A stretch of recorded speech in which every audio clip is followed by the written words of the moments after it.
Well, I don't know if I have any cryptos to do today. Videos. Got some Zero Hedge, some economic collapse blog. Global debt hits a new record high of $217 trillion, which is 327% of GDP.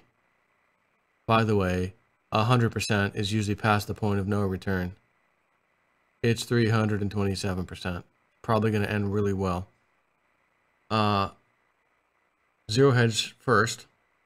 Institute of International Finance is perhaps best known for its periodic and concerning report summarizing global leverage statistics, and its latest Q1 report was the most troubling yet, because what it found was that in a period of so-called coordinated growth, global debt hit a new all-time high of $217 trillion, which is over 327% of global GDP, up 50 trillion over the past decade.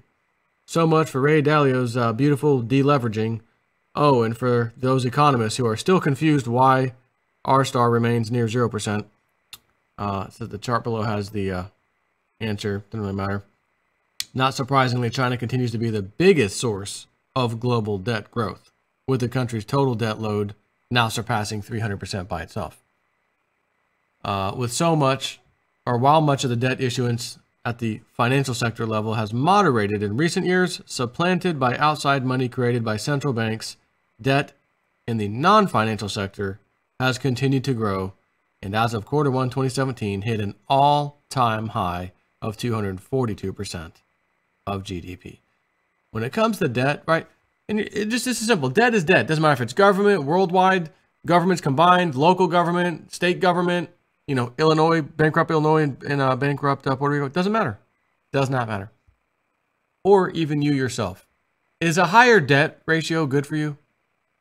If your debt, your personal debt to GDP, in other words, your income is your GDP, your debt is, of course, what you owe. And if you owe 300% higher amounts of debt than you earn, how do you think that's going to end? Well, get more credit cards, of course. What do you buy more things I don't need with money I don't have? What I would do the American thing, the Western. It's really not an American thing. It's really not. It's really a Western thing. America, Canada, Australia, our friends in the EU, buy stuff with money you don't have with credit, or buy stuff you don't need with money you don't have. Put on credit. Put on credit. Don't worry about it. Government does it. We can do it too. There'll be no consequences for us, right? Or will there? And of course, Michael Snyder covers it too in the Economic Collapse blog. He says that the world's now 217 trillion in debt, and the global elite like it that way. That's the way. They like it. The borrow is the servant of the lender, and through the mechanism of government debt, virtually the entire planet has become the servants of the global money changers. Politicians love to borrow money, but over time, government debt slowly but surely impoverishes a nation. As the elite get governments around the globe in increasing amounts of debt, those governments must raise taxes in order to keep servicing those debts. And by the way, I've got another video coming up. You know how Illinois is just flat out dead broke. It's like needs to file for bankruptcy, even though it can't, legally speaking. I mean, it's done. Just as done as Puerto Rico. But that's not a state. Right. And they had a vote, and 90% of the citizens said, yes, we want to be a state. Now we want to be a state. We didn't before. We didn't want to be a part of the United States as a state. We want to be our own separate territory. It's kind of like our own sovereignty. But now that we're dead broke and we ain't got a penny to pay for this, we'd like to join. I bet you would. And I bet Illinois would like to do something, but they're already a state. They can't, like the one guy said, who the comptroller or whatever. Maybe we just need to be broken apart and split off to the other surrounding states. Not amazing. Well, guess what? There's another one. Speaking of Sandy Hook, Connecticut, or Newtown, Connecticut. Connecticut is, I don't know if it's like right behind Illinois as far as collapse mode or what, but that's coming up next. In the end, it's all about taking money from us and transferring it into government pockets, and then taking money from government pockets and transferring it into the hands of the elite. See, what just happened in Italy? 2 decent-sized banks failed. Not today, Friday, last Friday, right? They always do it on a Friday when no one's looking, got a weekend. It happens every time. And they said there will be no more bailouts. They'll do bail-ins. And they did a bailout for $17 trillion, taxpayer. So when he says, in the end, it's all about taking money from us and transferring it into the government pockets, and then taking it from the government pockets and transferring it into the hands of the elite, that is a prime example. We won't do that. We already did it in 2008. We won't have to do it again. We've got new rules, new laws. We will not do bailouts. We will do bail-ins. Oh, wait, 17 billion. We can't afford that in a bail-in. Let's go ahead and sign off on the bailout, which means all those bondholders and everything, they're going to get made whole. And guess which bondholders the elite are? The ones who absolutely get made whole. It is a game that has been going on for generations, and it is time for humanity to say enough is enough. According to the Institute of International Finance, global debt has now reached a new all-time record high of $217 trillion. Global debt levels have surged to a record $217 trillion in the first quarter of the year. This is 327% of the world's annual economic output, or GDP, reports the Institute of International Finance. The surging debt was driven by emerging economies, which have increased borrowing by $3 trillion to $56 trillion. This amounts to 218% of their combined economic output, 5 percentage points greater year on year. Never before in human history has our world been so saturated with debt. And what all of this debt does is that it funnels wealth to the very top of the global wealth pyramid. In other words, it makes global wealth inequality far worse because the system is designed to make the rich even richer and the poor even poorer.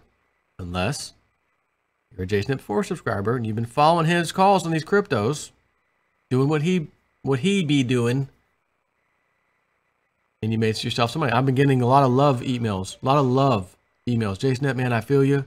Little rant you did. Man, I'm with you. I understand.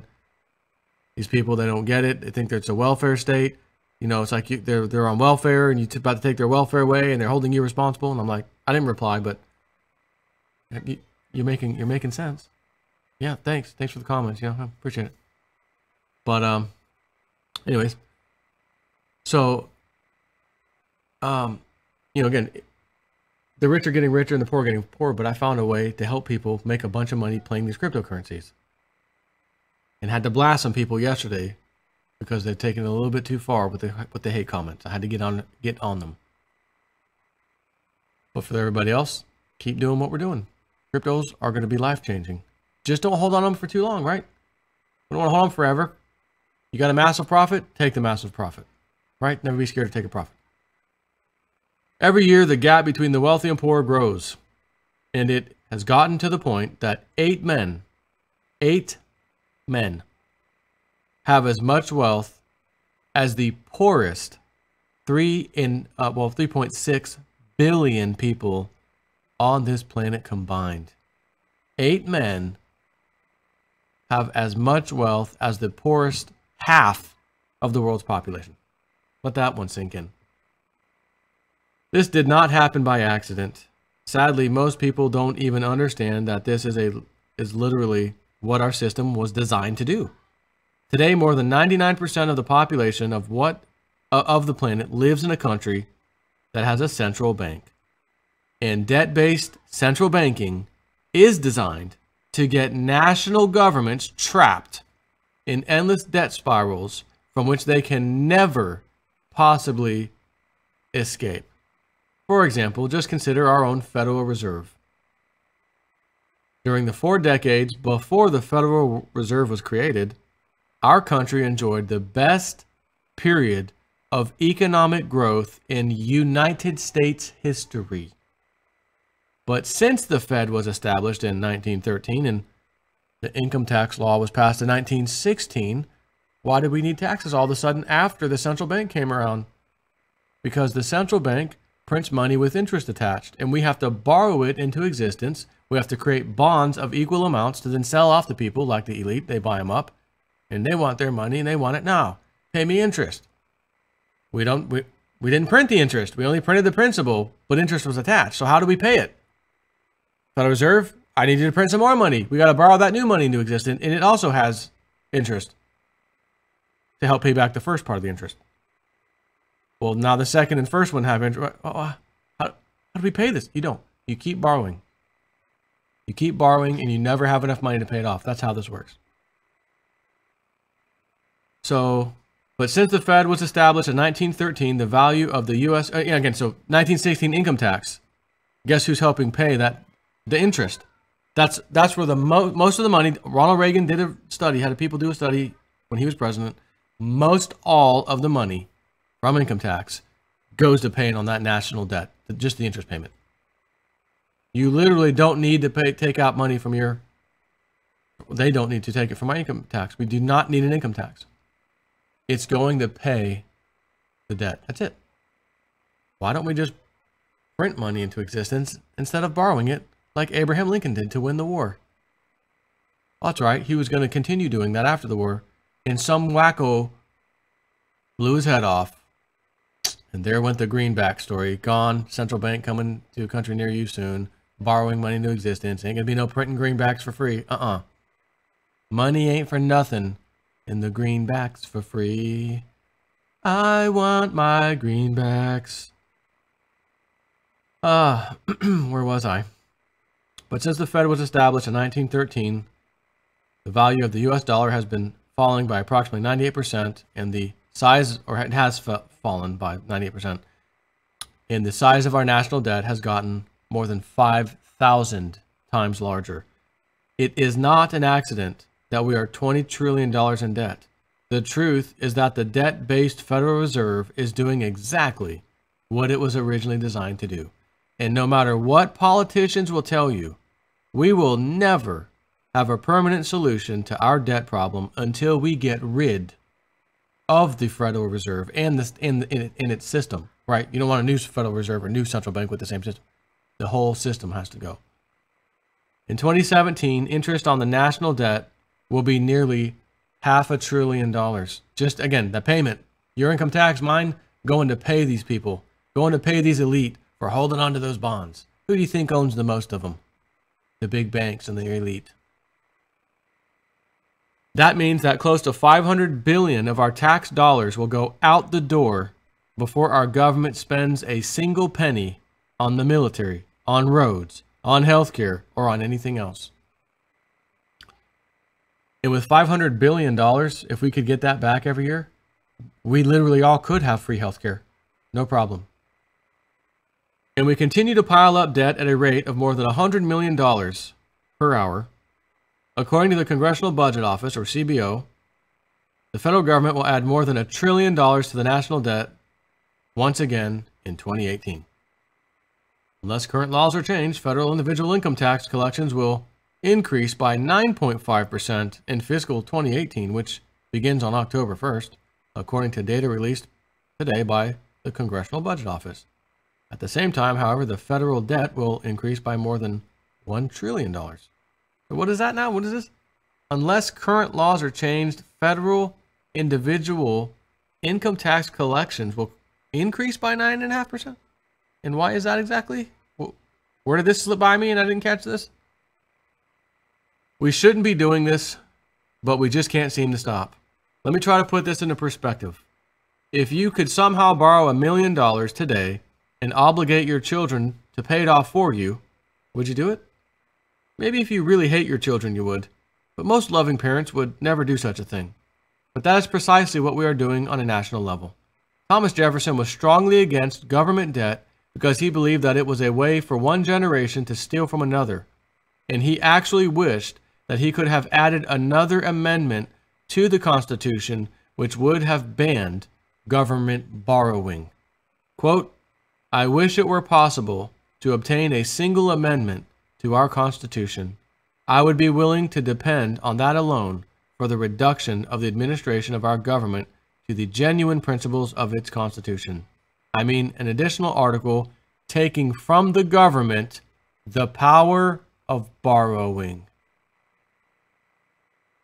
Did Barack Obama mention anything that, we need to get away from that? Did George Bush? Did Bill Clinton? Did Papa Bush before him? Did even Ronald Reagan? How about Jimmy Carter? No? Nixon? Anybody? Huh. It seems so easy, doesn't it? This is easy. This is so easy. Stop printing money that we have to borrow. Just print the money and use the money to pay all your bills. The state of Illinois, no problem. Pension problem? Never, not no more. We'll print the money. Connecticut coming next? No problem. We'll print the money. Income taxes? No problem. Don't need them. We'll print the money. Your super duper high property taxes that pay for the nonsensical public school system administrators, because that's where most of it goes. Don't need to pay that anymore. There will be no need for taxes. I've said this so many times in my years. I've been doing videos, I can't even count them. It's that easy. And I don't hear one politician, maybe Ron Paul or, when he was. Nobody else. No one has even thought of this. This is, it's just the way it is. It's normal. No one seems to be able to think outside the status quo for some odd reason. It's kind of hard to when your back pocket's being filled by the status quo and you're a politician, and these great ideas, they need to go out the window. We don't like those ideas. And we're going to give you a lot of money, campaign contributions, if you don't bring up those ideas. Thanks. And the really big secret that none of us are supposed to know is that governments don't actually have to borrow money. But if we start saying that too loudly, the people that are making trillions of dollars from the current system are going to get very, very upset with us. Today we are living in the terminal phase of the biggest debt bubble in the history of the planet. Every debt bubble eventually ends tragically, and this one will too. Bill Gross recently noted that our highly levered financial system is like a truckload of nitroglycerin on a bumpy road. One wrong move and the whole thing could blow sky high. When everything comes crashing down and a great crisis happens, we are going to have a choice. We could try to rebuild the fundamentally flawed old system, or we could scrap it and start over with something much better. My hope is that we will finally learn our lesson and discard the debt-based central banking model for good. The reason why I'm writing this so much ahead of time is so that people will actually understand why the coming crisis is happening as it unfolds. If we can get everyone to understand how we are being systematically robbed and cheated, perhaps people will finally get mad enough to do something about it. Well, Mr. Michael Snyder, that was a phenomenal article, but I've got news for you. If I've got subscribers that get pissed off at me because I won't give them free information that they deserve and I owe it to them on these cryptos, there's not a chance in hell everybody else is going to get mad enough to do anything. That's why history is history. It's cyclical, it repeats for the same reasons, and it's going to happen again. And that's why I do these videos, to tell everybody, make sure you have your precious metals for that rainy day. You're going to need them when it comes. But in the meantime, get in the cryptos. Get in the cryptocurrencies. Flip them. Make some sick profit, and then flip those back into the damn metals. I've got people emailing me all the time doing it. And yes, you can go to sdbullion.com/JSnip4. It's in the description box. I always have that link. And get yourself a 10-ounce Proclaim Liberty bar at spot price by using that link, JSnip4, from sdbullion.com/JSnip4. If you're a new customer. Or you want to go buy some more, go. It's a great place to go. If I did not have the amount of silver that I finally felt comfortable getting, taking years and years and years to get it, I would have flipped a bunch of this crypto profit recently right into those suckers faster than you can blink your eyes. I'm just glad I've got the amount that I'm happy with so that I can put even more into the cryptos and play this game. And yes, it's a game, and yes, it's being played. I'm not married to it. If the new system comes, financial system, and it's blockchain based and everything else, great, whatever. If the whole damn thing crashes, I can at least say I got my big chunk out, put it on a down payment in this nice house, and I'm out. But if it goes even better, and I do think it actually is going to, for sure, there's going to be a whole lot of happy people out there, even when this crap's happening and everyone else around them is miserable. You're going to be like, well, sorry about your luck. Tried to tell you guys, tried to tell my family and friends, cryptos, they didn't know what the hell I was talking about. Whatever. Trust me, I know. I'm out. And I think next is the Connecticut one, Illinois part 2, if you will. Take care.